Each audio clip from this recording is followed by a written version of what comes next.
وَاقْصِدْ فِي مَشْيِكَ وَاغْضُضْ مِنْ صَوْتِكَ إِنَّ أَنْكَرَ الْأَصْوَاتِ لَصَوْتُ الْحَمِيرِ. Be moderate in your stride, and lower your voice. Verily, the most disgusting of all voices is the braying of the donkey.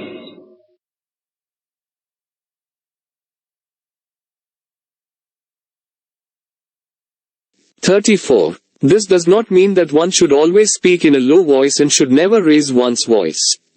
By citing the braying of the donkeys, it has been clearly indicated what some of the tone and voice in speech is meant to be discouraged. One kind of lowness and loudness, roughness and softness, of the tone and voice is that which is needed under natural and genuine requirements. For example, when speaking to a man close at hand, or to a small group of the people, one would speak in a low voice, and when speaking to a man at a distance or to a large number of the people, one would inevitably have to speak loudly.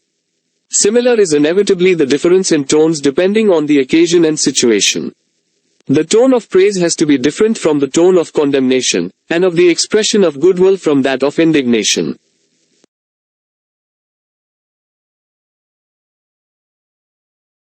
This thing is in no way objectionable.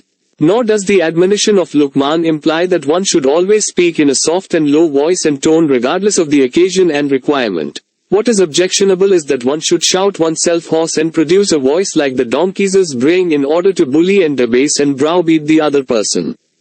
35. A thing can be subjected to somebody in two ways. Sad face. 1. The thing may be made subordinate to him and he may be authorized to use and exploit it as he likes. And 2. The thing may be subjected to a law and system so that it becomes useful for him and serves his interests accordingly.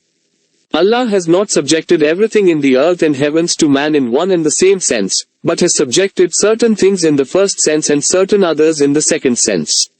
For example, He has subjected the air, water, earth, fire, vegetation, minerals, cattle and many other things in the first sense, and the sun, the moon, etc. in the second sense.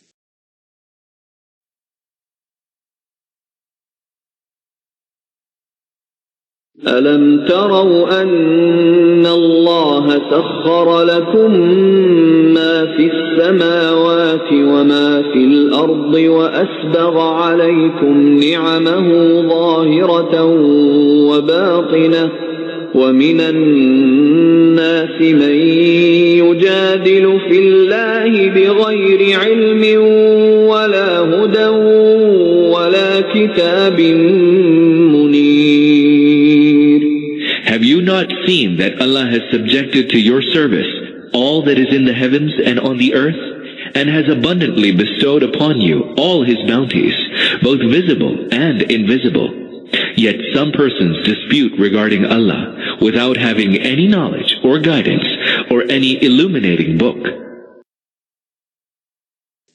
36 inches apparent favors imply those favors which are perceived by man in one way or the other, or are known to him.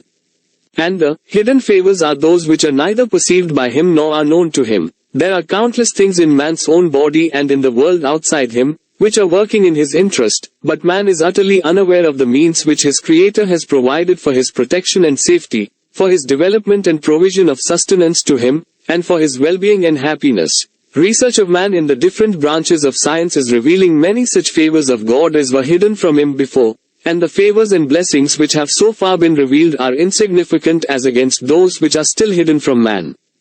37. Who disputes about Allah, who wrangle and dispute about questions such as these? Does Allah exist or not? Is He one God alone, or are there other gods also? What are His attributes and what is their nature? What is the nature of His relationship with His creations etc. 38. That is, they neither have any means of knowledge by which they might themselves have observed or experienced the reality directly, nor do they have the guidance of a guide available to them, who might have guided them after observing the reality, nor do they possess a divine book, which might be the basis of their belief.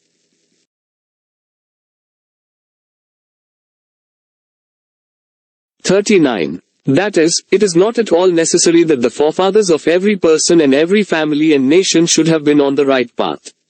The mere argument that a particular way of life had been bequeathed by the elders cannot be a proof of its being right also.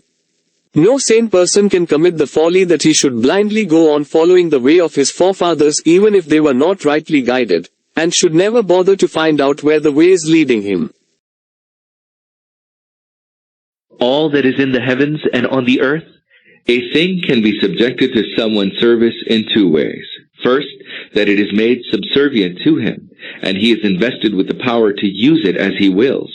Second, that the thing is made part of a system in such a manner that it is endowed with utility, and so made conducive to serving someone's interests. Now, while it is true that everything in the heavens and the earth has been subjected to a man's service, not everything has been subjected to that service in a uniform manner.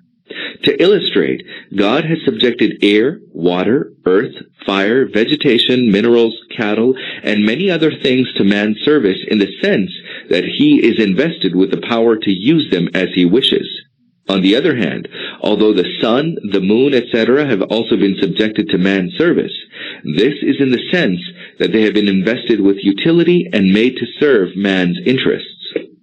وَإِذَا قِيلَ لَهُمُ اتَّبِعُوا مَا أَنزَلَ اللَّهُ قَالُوا بَلْ نَتَّبِعُ مَا وَجَدْنَا عَلَيْهِ آبَاءَنَا أَوَلَوْ كَانَ الشَّيْطَانُ يَدْعُوهُمْ إِلَى عَذَابِ السَّعِيرِ. When they are told, follow what Allah has revealed, they say, we will rather follow that which we have found our forefathers following. Will they follow that, even though Satan might invite them to the chastisement of the blazing fire? 40. Whoever surrenders his face to Allah, who submits himself wholly to the service of Allah, and trusts all his affairs to him and makes his guidance the law of his entire life. وَمَن يُسْلِمْ وَجْهَهُ إِلَى اللَّهِ وَهُوَ مُحْسِنٌ فَقَدِ اسْتَمْسَكَ بِالْعُرْوَةِ الْوُثْقَى وَإِلَى اللَّهِ عَاقِبَةُ الْأُمُورِ. Whoever surrenders himself to Allah and lives righteously grasps the most firm handle. The ultimate decision of all matters rests with Allah. 41. That is, practically also he should adopt the attitude of an obedient servant of Allah. 42. That is, he will neither have the apprehension that he will be misguided, nor the fear that he will meet an evil end after having served Allah. 43. This means to say, O Prophet, the one who refuses to listen to you, thinks that by rejecting Islam and insisting on unbelief he has harmed you, but in fact he has not harmed you but harmed only himself. If he does not listen to you, you need not bother yourself about him at all. وَمَن كَفَرَ فَلَا يَحْزُنكَ كُفْرُهُ إِلَيْنَا مَرْجِعُهُمْ فَنُنَبِّئُهُم بِمَا عَمِلُوا إِنَّ اللَّهَ عَلِيمٌ بِذَاتِ الصُّدُورِ. So let the unbelief of the unbeliever not grieve you. To us is their return, and then we shall inform them of all that they did. Surely, Allah knows well even the secrets that are hidden in the breasts of people. 44. That is, thank God that you at least know this and believe in this. But if this be the reality, all praise should then belong to Allah alone. How can any other being deserve praise when it has no share whatever in the creation of the universe? نُمَتِّعُهُمْ قَلِيلًا ثُمَّ نَضْطَرُّهُمْ إِلَى عَذَابٍ غَلِيظٍ. We allow them to enjoy themselves a while in the world, and then we shall drive them in utter helplessness to a harsh chastisement. وَلَئِن سَأَلْتَهُم مَّنْ خَلَقَ السَّمَاوَاتِ وَالْأَرْضَ لَيَقُولُنَّ اللَّهُ قُلِ الْحَمْدُ لِلَّهِ بَلْ أَكْثَرُهُمْ لَا يَعْلَمُونَ. If you created the heavens and the earth? They will certainly reply, Allah. Say, all praise and thanks be to Allah, yet most of them do not know. 45. That is, most of the people do not know what are the inevitable results and demands of accepting Allah as the creator of the universe, and what contradicts it. When a person acknowledges Allah as the creator of the earth and the heavens, he should also acknowledge that Allah alone is the deity and Lord, that He alone is worthy of worship and obedience, that He alone can be invoked for needs, and no one other than Him can be the lawgiver and ruler of His creation. To acknowledge one as the creator and another as the deity is contrary to reason and a contradiction in terms, which can be upheld only by an ignorant person. Likewise, it would be a contradiction in terms to believe in one being as the creator and to regard another from among the creation as remover of hardships or as a deity and possessor of power and authority and sovereignty, which no reasonable person will acknowledge and accept.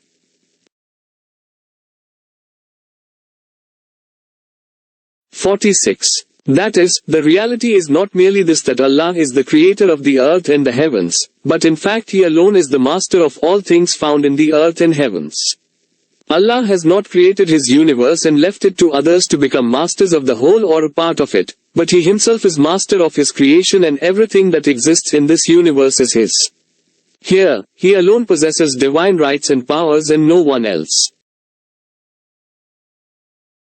لله ما في السماوات والأرض إن الله هو الغني الحميد. All that is in the heavens and the earth belongs to Allah. Verily, He is all-sufficient, immensely praiseworthy. 47. This has been explained in E.N. 19, above. 48. Words of Allah, Allah's creative works and the manifestations of His power and wisdom. This very theme has been presented in Surah Al-Kahf, Ayat 109 a little differently. A person might think there is exaggeration in this, but if one considers the matter a little deeply, one will feel that there is intact no exaggeration whatsoever in it. All the pens that can be made from the trees of the world and all the ink that can be provided by the oceans of the world, which are replenished by 7 more oceans, cannot perhaps help prepare a complete list of all the creations in the universe, not to speak of all the manifestations of Allah's power and wisdom and creative works. When it is impossible even to count all the things found on the earth only, how can one bring into writing all the creations found in this limitless universe? Here, the object is to make man realize that no creature can become a deity and an associate in the works of Allah, who has brought into being such a vast universe, who is administering its affairs and whose powers and resources are limitless. Not to speak of becoming an associate in the administration of this vast kingdom, it is not within the power of any creation to obtain a mere nodding acquaintance with the minutest portion of it. How can then one imagine that one or the other creation can have any share in the divine powers and authority on the basis of which it may answer prayers and make or unmake destinies?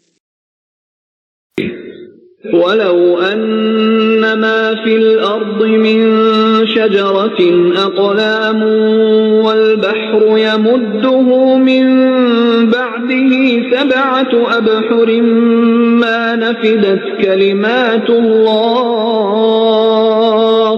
إن الله عزيز حكيم. If all the trees on earth become pens, and the sea replenished by 7 more seas were to supply them with ink, the words of Allah would not be exhausted. Verily, Allah is most mighty, most wise. 49. That is, He is hearing every sound in the universe distinctly at one and the same time, and no sound can absorb His hearing so completely that He may hear no other sound. Likewise, He is seeing the whole universe in each of its details as to thing and event at one and the same time, and nothing can absorb His sight so completely that He may see nothing else. The same precisely is the case concerning the creation of men and their recreation also. He can recreate instantaneously all the men who have been born since the beginning of the creation and will be born till the end of time. His creative power is not absorbed so completely in the creation of one man that he may be unable to create other men at the same time. For him the creation of one man and of the billions of men, therefore, is equal and one and the same thing. The words of Allah would not be exhausted.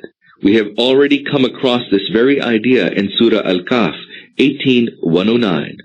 The purpose of the present statement is to impress upon man that God's creative power is limitless. How can any creature then be God's partner in his Godhead? ما خلقكم ولا بعثكم إلا كنفس واحدة إن الله سميع بصير. To create all of you, or to resurrect all of you, is to him like creating or resurrecting a single person. Verily, Allah is all-hearing, all-seeing. 50. That is, the appearance and alternation of the day and night consistently and regularly by itself shows that the sun and the moon have been subjected to a system.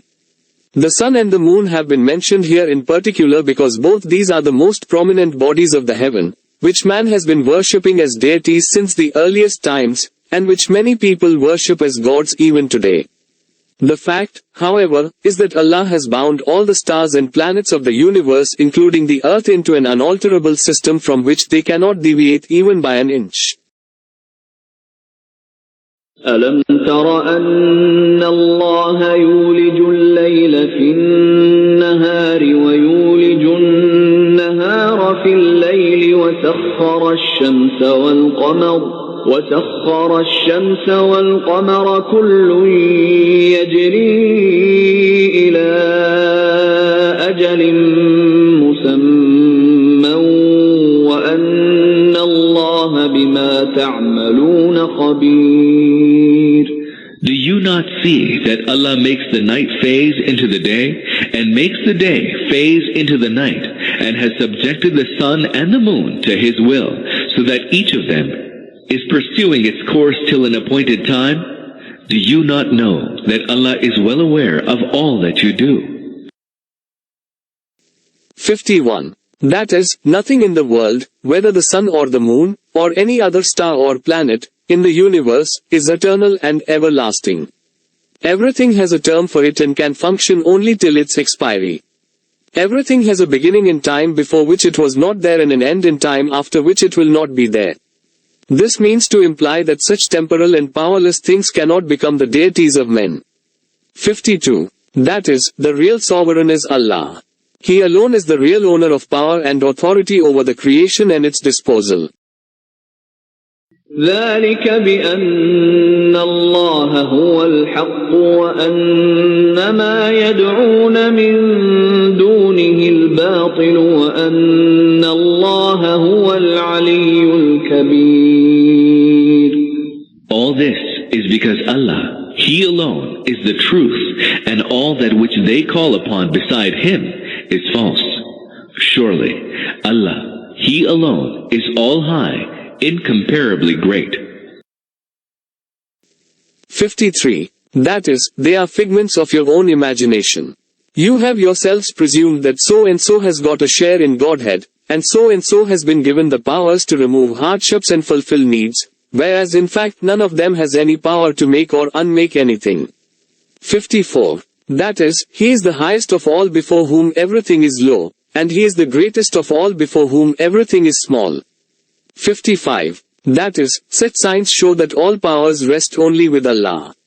Man may make as strong and suitable ships for his sea journeys as he likes, and may achieve whatever perfection in marine science and in the related knowledge and experience. These by themselves cannot avail him anything to perform safe voyages, especially when confronted by the terrible forces at the sea, unless he is succored by the grace of Allah.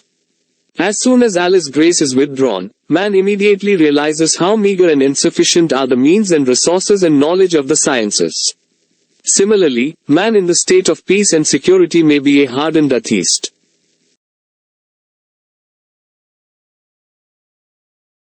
Or polytheist, but when his boat loses balance in the storm at sea, even the atheist comes to realize that there is God and the polytheist that there is only one God.